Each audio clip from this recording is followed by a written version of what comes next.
પાસના convener Hardik Patel અને તેના સાથીઓ પર રાજદ્રોહના ગુનાની કલમ લગાવવાની ઘટનાને કોંગ્રેસે વખોડી છે।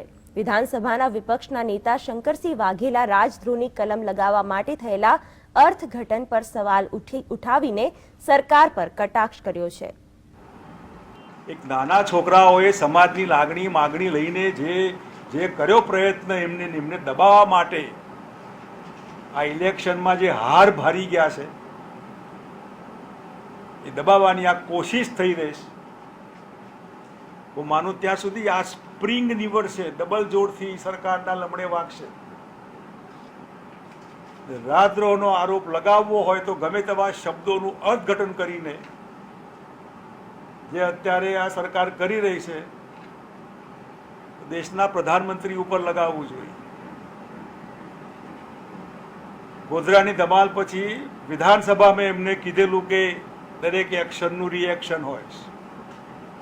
હું ઈચ્છું કે ગુજરાત સરકાર આનું અર્થઘટન કરે અને આમના ઉપર દેશદ્રોહ લગાવે।